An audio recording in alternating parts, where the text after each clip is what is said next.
Tenemos invitado y pues en este lugar nos está acompañando Hamer Chica. Él es abogado especialista en gobierno, también en campañas electorales y es estratega político. Bienvenido, Hamer, a Mañana y Café. Y sin duda para hablar un poco más de lo que ocurrió el día de ayer aquí en Colombia, donde ya se definieron los dos candidatos que pasan a segunda vuelta. Estamos hablando de Iván Cepeda y Abelardo de la Espriella. Bienvenido a nuestro hogar. ¿Qué tal? Meli, Tatán, un cordial saludo a toda la audiencia, qué gusto estar aquí con ustedes y bueno, tomando cafecito en la mañana, mañanas de café. Yo quiero empezar, Hamer, de una. Hagamos un balance de lo que pasó el día de ayer, ¿cierto? Creo que es muy importante que entendamos un poco, porque para nadie es un secreto que, y lo voy a decir con todo respeto, creo que falta mucho conocimiento todavía en política y mucha postura en cuestión de política. Y ayer se vio que sí, hay una preocupación, pero sobre todo hay un país muy dividido, definitivamente, con estas elecciones. En 21 días ya tendremos nuevo mandatario. 13 candidatos estuvieron aspirando por esta candidatura, muchos de ellos pues dieron de qué hablar, pero solamente 2 pasan a segunda vuelta. ¿Cómo entendemos todos estos trámites? ¿Cómo entendemos un poco esta dinámica de la política en el país? Bueno, Tatán, lo primero que hay que decir es que precisamente en virtud de la democracia, cualquier ciudadano colombiano mayor de 30 años puede aspirar a la presidencia. Ahí no se necesitan títulos, no necesitas ninguna otra calidad, sino ser colombiano de nacimiento, mayor de 30 años. Tú muy bien lo dijiste, había un abanico amplio de candidatos en primera vuelta y pues, ¿qué dice la norma? Que si no se obtiene el 50% más 1 de los votos en primera vuelta, hay segunda vuelta con los 2 primeros que queden en esos lugares, en esas 2 primeras posiciones. Para el caso fue Abelardo de la Espriella y Iván Cepeda. Hamer, sin duda, como lo dice Sebas, se vio un país un poco dividido. Digamos que en el centro de Colombia fue donde lideró Abelardo y más hacia el norte, hacia el sur, lo hizo Iván. De acuerdo a esto, tal vez, ¿qué están pidiendo los ciudadanos en los territorios de Colombia? Melissa, mira, si tú analizas las últimas 4 elecciones presidenciales, el mapa político de Colombia es exactamente el mismo. O sea, desde el 2014, 2018, 2022 y en la actualidad 2026, lo que es la costa Caribe, toda la costa pacífica y el sur del país votan diferente a como vota el centro del país, como lo acabas de mencionar. Es decir, o sea, son 2 idiosincrasias, son inconscientes colectivos ciudadanos completamente diferentes y pues ahí está el reto. Iván Cepeda, siendo bogotano, siendo cachaco, como dicen los costeños, pues ganan en la costa, tanto en la Pacífica como en la costa Caribe. Y Abelardo, siendo costeño, porque pues nació en Montería, pues pierde en la costa con Iván Cepeda, pero gana el centro del país. Entonces ahí es donde está el reto de las campañas, en estos 20 días que restan, de hacer un planteamiento estratégico de cómo van a ganar esa elección, en qué puntos van a tener que conectar mejor con el ciudadano, ese timing del que hablamos. Y bueno, definitivamente lo que tú dices, la costa es un poco más liberal, un poco más de centro-izquierda, ¿verdad? El centro del país, hablamos de la región cafetera, lo que son los Santanderes, toda esa zona como tal, cundiboyacense, es un poco más conservadora, exceptuando Bogotá. Yo quiero... Es que el tema es muy álgido porque definitivamente uno tiene que ser muy responsable con lo que uno dice frente a esto, pero miren, yo lo voy a preguntar a modo personal y también quiero dejar una reflexión acá porque a mí me deja muy preocupado realmente lo que pasó también ayer. Primero por ver la intervención de los 2 candidatos ya oficiales a segunda vuelta, porque está demostrado o quedó clarísimo que definitivamente el odio y la rabia que se está viviendo en el país es muy notorio.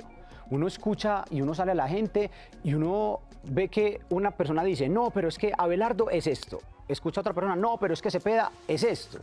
Y la gente de verdad como que se está llenando tanto de rabia y tanto de odio que uno dice, venga, estamos en un país donde tenemos que empezar a ser conscientes de que tenemos que buscar un buen administrador, que el progreso sea realmente lo que nos importe, que los ciudadanos tengan educación, que tengan salud, que tengamos trabajo, que tengamos inversiones en nuestro país para que seamos un país, valga la redundancia, bien importante en muchos sentidos, pero uno ve la intervención de estos dos personajes y cuál de los dos con una tiranía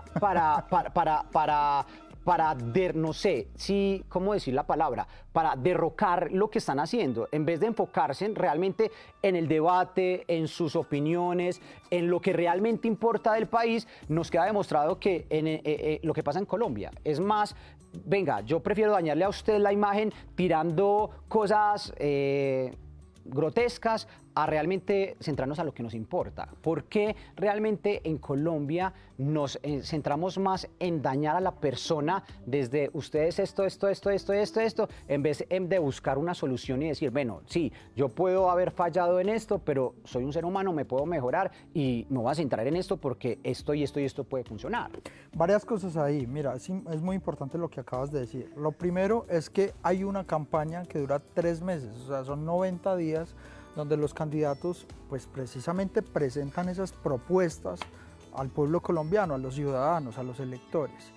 Esa campaña, llamémosla una campaña positiva, pues es una campaña precisamente que busca de que las adhesiones de los ciudadanos sean en virtud de propuestas.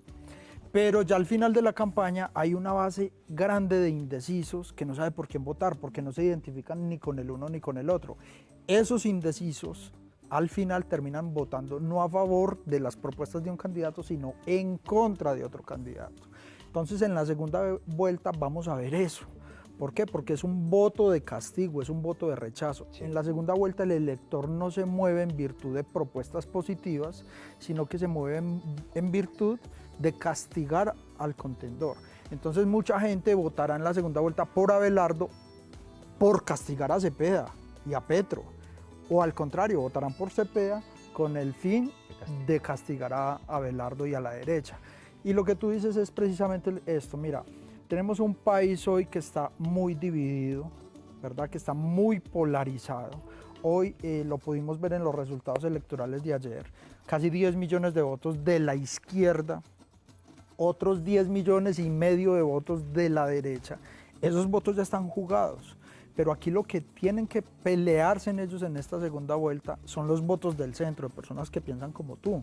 O sea, que no les interesa ni la derecha ni la izquierda, pero que tendrán que votar por la mejor opción. Y escuchen esta cifra, esos votos del centro del país, de ese centralismo como tal político, que no se identifica ni con la derecha ni con la izquierda, son aproximadamente 3 millones de votos. Entonces ahí es donde está una gran diferencia. Claro, ahí es donde está la presidencia. Quien quede presidente tendrá que tener la habilidad de enamorar a esos votantes de centro. Hamer, yo quiero justamente que hablemos tal vez de esas propuestas o cómo se pueden identificar en este momento Abelardo e Iván para aquellas personas que, como bien lo estamos diciendo, son más de centro, no se han identificado aún con un candidato. Y esta es la hora donde no saben qué hacer, no saben por quién votar, están como a la deriva. Entonces, como abrirles un poco más ese panorama para que tengan más conocimiento e información.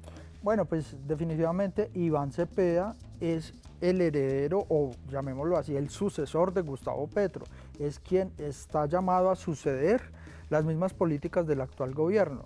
Un gobierno pues que no voy a opinar por no tomar posición, cada quien tomará la posición, pero tenemos un gobierno con unas fortalezas y unas debilidades en lo económico, en lo social tal vez las fortalezas, pero en lo económico las debilidades, en seguridad, etcétera.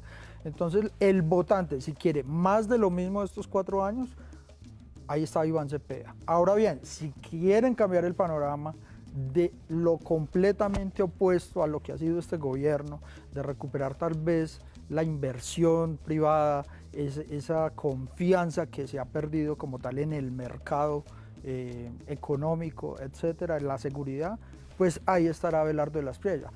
Ustedes son los que deciden.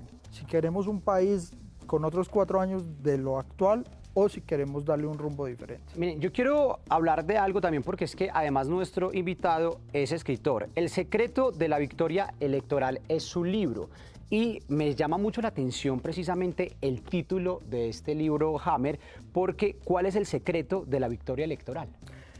Que muy buena pregunta y te invito a que lo leas. A ver, primero hablemos del libro. El libro yo lo escribo en pandemia, lo sacamos a través de Editorial Planeta, ya está agotado en el mercado, vamos para una tercera impresión o edición, llamémoslo así.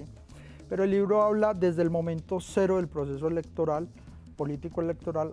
Son 4 momentos, ¿verdad? Sí. Lo preelectoral, lo postelectoral y lo no electoral, que es la etapa de gobierno. Ahí, pues prácticamente se resumen las 4 etapas, son 17 capítulos.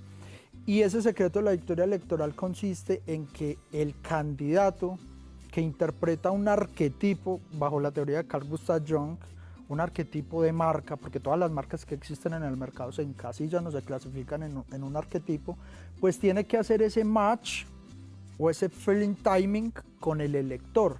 Y el elector representa un inconsciente colectivo ciudadano, porque acuérdense que hacemos parte de un conglomerado social. Ahora bien, no todos los inconscientes colectivos ciudadanos son símiles. Ahora estábamos hablando que el ciudadano de la costa se comporta muy diferente al boyacense o al paisa o al rolo, ¿verdad? Entonces ahí es donde está el reto del candidato poder hacer ese match con el inconsciente colectivo ciudadano de los diferentes segmentos electorales para poder obtener la victoria electoral en las urnas. Digamos, ¿cómo es que logran los candidatos ese match? Porque creo que hoy en día hay muchas maneras, desde el voz a voz de los mismos ciudadanos, del candidato llegar al territorio, pero también llegan estas nuevas plataformas digitales, que es un nuevo acercamiento que tienen ellos con el electorado. Y muchas veces terminamos influenciados sin ni siquiera darnos cuenta sobre ello. Meli, sí, es importante porque además las redes sociales son los nuevos canales de comunicación. Hemos visto cómo las plataformas digitales le han quitado espacio a los medios de comunicación convencional, como son la radio, la prensa, la televisión, etc.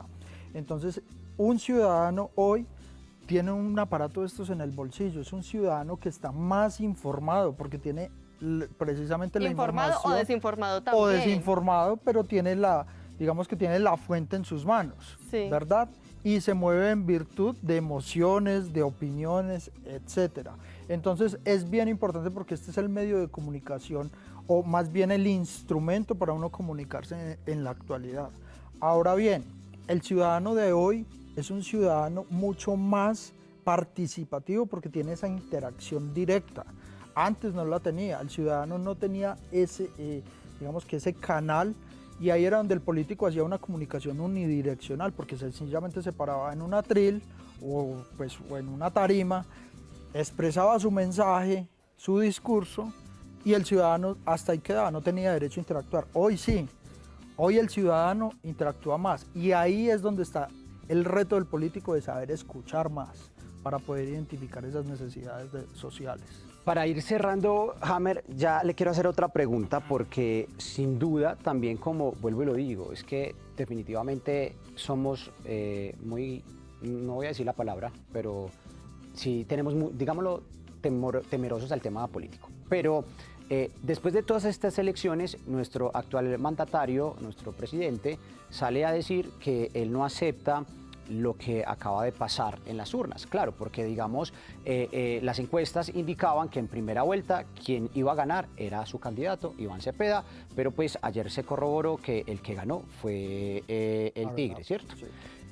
Pero normalmente lo voy a hablar como al pie ciudadano, rápidamente doy contexto para que la gente lo entienda, porque sé que muchas personas nos están viendo y se pueden sentir identificados. Entonces, esto nunca ha pasado. Uno salía a las urnas y lo que ha pasado este año, precisamente, antes de ir, la registraduría te pedía a ti tu número de cédula y te tomaban una foto, hacían un conteo totalmente que uno dice, venga, está haciendo veraz con lo que está pasando, pero dicen no están de acuerdo con esto y le da a la gente una duda como que están realmente diciendo, venga, están robándose las elecciones, pero porque un mandatario o una persona que tiene tanto poder puede decir que está pasando esto en el país cuando realmente las cosas están viendo transparente, o yo creo que lo está haciendo transparente, yo que soy siendo ciudadano.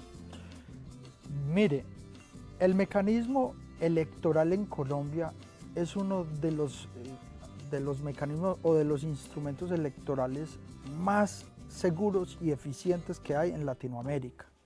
Entonces, El colombiano. el colombiano, o sea, todo el sistema electoral colombiano es un sistema transparente y eficiente además. ¿Qué pasa? Petro viene montando una narrativa desde hace algunos meses precisamente para desconocer los resultados en caso de que no le favorezcan. Y sale a atacar a las instituciones, en este caso a la autoridad electoral, la registraduría, el Consejo Nacional Electoral, en fin. Las mismas autoridades que lo eligieron. O sea, hace 4 años cuando él se eligió, pues entonces no pasaba nada, o sea, todo era transparente, todo era veraz, pero ahorita que los resultados electorales no le favorecen a su candidato, entonces ahí sí sale a cuestionar a las autoridades electorales. Yo creo que es un discurso de doble rasero que hay que analizar y por ende pues hay que rodear a las instituciones en Colombia, porque realmente creo que estamos en un país, y lo digo como abogado especialista en derecho constitucional, estamos en un país donde tenemos instituciones fuertes, donde hay un equilibrio de poderes, donde no hay un poder absolutista del Ejecutivo, esto es del presidente, porque hay unos pesos y contrapesos, el Congreso de la República, las Cortes, los organismos de control. Entonces Colombia está muy bien permeada gracias a una constitución que fue bien redactada y que sopesó ese equilibrio de poderes. Él, como mandatario, pues cree que el Ejecutivo tiene el poder absoluto, y ahí es donde está equivocado el presidente. Hamer, de verdad, muchas gracias por acompañarnos hoy aquí en Mañana y Café, por darnos un panorama de lo que sucedió el día de ayer en estas elecciones presidenciales y vicepresidenciales aquí en Colombia. Además, ya alistándonos para esta segunda vuelta que llega el 21 de junio. Melissa, a usted, Tatán, a todo este equipo de producción, lo único que yo le digo a usted como ciudadano es salga a votar. O sea, no haga parte de esa abstención que, bueno, se disminuyó, está cerca del 45%, pero salga a votar, porque después no se vaya a quejar por un mal gobierno. Usted que no sale a votar es responsable de que eso pase. Pues ahí está la invitación, televidentes. Además de informarse, tiene estos 20 días para que lo haga de manera consciente y además desde canales oficiales para no caer en esa desinformación. Siempre bienvenido, Hamer Chica, aquí a nuestro hogar para seguir hablando un poco más de estos temas que tanto nos interesan.